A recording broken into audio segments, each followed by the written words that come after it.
बड़ा गुरुकुल यहाँ पे एस्टैब्लिश करना चाहता हूँ, जिसमें बच्चों को बोथ वैदिक एंड एकेडमिक एजुकेशन मिले, जो साइंटिफिकली स्ट्रांग हो, और उसके साथ हमारी जो ऋषि मुनियों की संस्कृति और वैदिक संस्कृति है, जो हमारी सनातन धर्म है, वो संस्कृति, उसके ऊपर इनको अच्छे से कमांड रहे।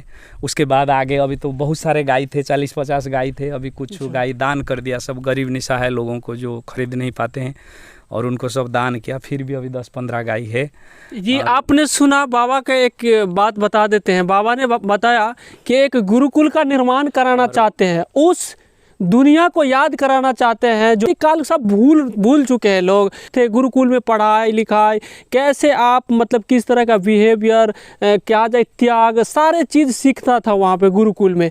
आज फिर से गुरुजी और बाबा जी उसी युग को शुरुआत करना चाहते हैं कि गुरुकुल बनाएंगे, वहाँ पे जो ज्ञान है हर एक चीज़ को अर्जित करवाएंगे, सिखाया जाएगा, प्रैक्टिकल भी करवाया जाएगा, चूँकि गुरुकुल में ज़्यादातर प्रैक्टिकल ही करवाया जाता है। और उसके साथ साथ हमारी जो मेन एक अच्छा इंसान बनाने के लिए जो मेन हमारी था 16 संस्कार, जो संस्कार मेन चीज़ होता है। शिक्षा, संस्कार बिना शिक्षा वैल्यूलेस होता है, उसका कोई कीमत नहीं होता है। आप कितने भी पढ़े लिखे बनो, कितने भी कुछ करो, अगर आपकी बिहेवियर अच्छा नहीं है, अगर आपको जीवन जीने का शैली आपको पता नहीं है, तो फिर आपका जीवन कभी भी सुखमय नहीं होगा ना, जीवन कभी भी आप समृद्ध जीवन व्यतीत नहीं कर सकते।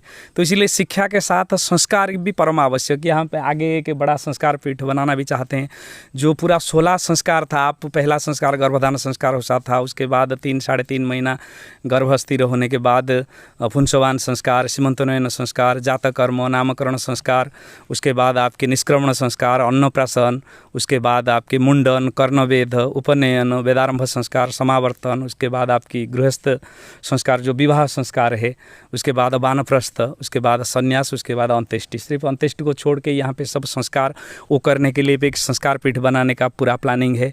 और उसके बाद आगे एक इसी जगह में जो केला का गाछ आप देख रहे हैं, इसमें एक भारत माता मंदिर बनाने के लिए, क्योंकि लोग तो सारे देवी देवताओं की मंदिर बनाते हैं, सब कुछ करते हैं, मगर देश से बड़ा देवता, देश से बड़ा भगवान कोई है नहीं। आजकल जितने भी ऋषि मुनि आप देखिए, चाहे भीष्म से कहिए, चाहे विश्वामित्र कहिए, भरद्वाज कहिए, चाहे वशिष्ठ कहिए, जितने भी है आजकल की समय को आइए, मॉडर्न ये एरा को आइए, मॉडर्न एज में आइए, आप स्वामी विवेकानंद कहिए, दयानंद सरस्वती कहिए, कि आप रामकृष्ण परमहंस कहिए, कि आप मूल शंकराचार्य जो आदि शंकराचार्य, वो सब कुछ देश और समाज के लिए किए। ऋषि मुनियों के जीवन ही देश और समाज के लिए ही होता है।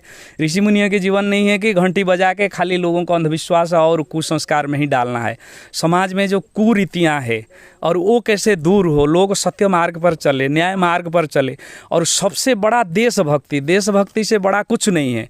आप कितना भी कुछ करो, अगर देश की समाज की सुधार नहीं हुआ तो आपका सारे चीज़ व्यर्थ है, धर्म भी व्यर्थ है, आपकी पूजा पाठ भी व्यर्थ है, सब कुछ ही व्यर्थ है। तो इसीलिए एक भारत माता मंदिर का भी है, और ये तो बहुत प्रसिद्ध स्थान है।